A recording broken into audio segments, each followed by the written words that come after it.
Hi, I'm Jen Ziegler, and I'm a real estate agent in Kitchener-Waterloo, which is an hour outside of Toronto. And today I'm going to talk to you about the very exciting topic of buying your first investment property.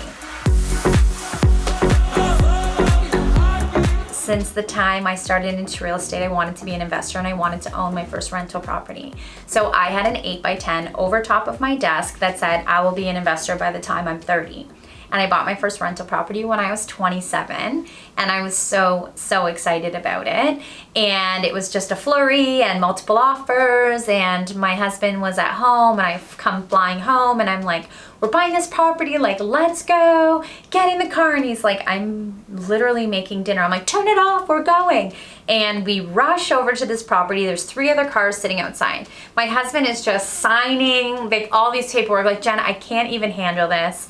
I go in, I present to this lady, I explain about us, how this has been my goal, this is my dream, I really want this property. And by 9:30 p.m. that night, she finally agreed to take our offer, and we were elated, over the moon, and my husband's like, I'm starving. He's just like, Jen, you're so crazy, but I'm so glad that it worked out that way.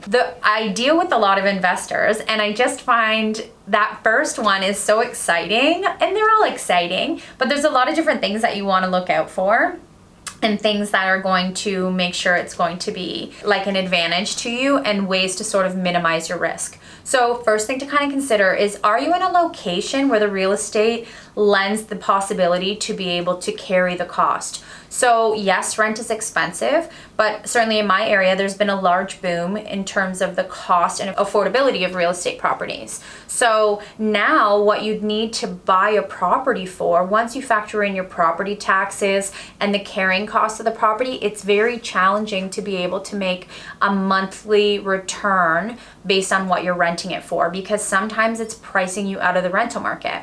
So for example, if their houses, a single detached house is going to be $450,000 and your monthly carrying cost is going to be $2,300, if you can't get someone to rent it for $2,500, then maybe you're not making a return. So there's a few different ways to be able to look at investments when it comes to rental properties. Is cash flow. So you want to be able to make a couple $100s a month, and you want it to be cash flow positive. That's one way to look at an investment.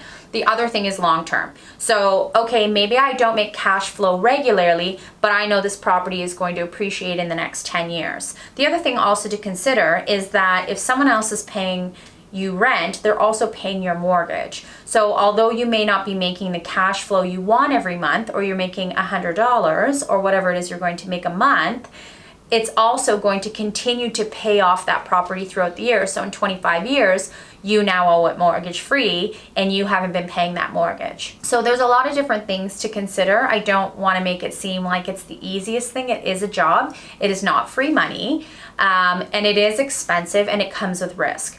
So one of the biggest risks that you're going to take, and one of the most important factors when it comes to investment properties, is your tenant. You need to make sure that that tenant is somebody that you trust, somebody that you think is going to take care of your property. There's been a lot of tricks that I've learned throughout the years as to figure out about your tenant to make sure that they're going to be the good person. One tip I heard was, after they fill a rental application, is to just pop by their place unexpectedly, because then you can kind of see how their house is and say, oh, I just need you to fill out this portion on the form. You can see if there's animals that they haven't mentioned. You can see if they maybe aren't being as transparent as you had hoped. I think like being able to kind of get a good gauge of sort of how they're portraying themselves is how they're going to take care of their property. I've had tenants that are like absolutely amazing, take care of the property like it's their own, take care of the gardens, plant flowers, call me if a screen door doesn't work. Like, those are the type of people that you're going to want, because the people that aren't going to take care of it, that are going to call you with all the issues, it does become a job. Now, once you get to the point of owning a portfolio where you own 4 or 5 properties, then maybe you can afford to hire a property management company. But if you just have one, it's going to cost you money, of course, to hire that company. And at that point, it's really probably not the best idea, because you do want to make a bit of money if you can. So you often have to self-manage, which comes with phone calls, and it comes with, concerns that obviously come up with the property. I would say, if you're thinking about buying your first home, here's the steps that I would take.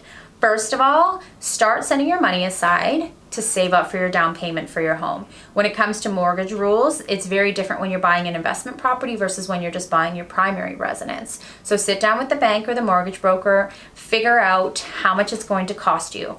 Also, make sure that you can afford to carry that property through vacancies. There's going to be times when people move out, and sometimes you won't get a tenant right away, and so there's going to be a mortgage payment that you're going to need to make. You want to make sure that you have that money set aside.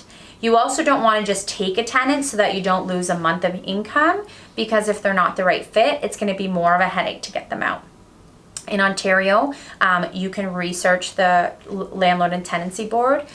Be very aware of the rules and guidelines when it comes to taking care of your tenant, because there are a lot of rules and you want to abide by them. And I've had a lot of people that have become investors and then not followed the rules, and it got them into trouble. You know, the tenant has a lot of rights. It's their home, so you need to make sure you're giving notice. If you want to enter the property, you need to make sure of a lot of different things. So make sure that you know all of those rules and you're as informed as possible, so that those issues don't arise. The other thing to consider is if you are cash flow positive, you are making an income, that does mean that it is applicable to taxes. So considering that as well. So if you're generating an income, you will pay tax on it, which is great because you're still making money, right? But make sure you're running all those numbers and talking to your accountant so you can have a really good idea of like, here's how the numbers lay out, here's how it's gonna cost me, here's what it'll cost at the end of the year. You just don't wanna have any surprises. Owning a rental property is owning a business on the side, or side hustle as everybody calls it. And it's important that you understand all the risk, understand all the costs, and make sure you just know how it's going to be so that you're not surprised in the end. So I'm always here if you have any questions. Congratulations if you're considering this. It's a super great investment in my opinion, and they're not making any more land. So it's always great to own investment properties and to save that for your future. So remember to always follow your heart in real estate. Thanks so much. Take care.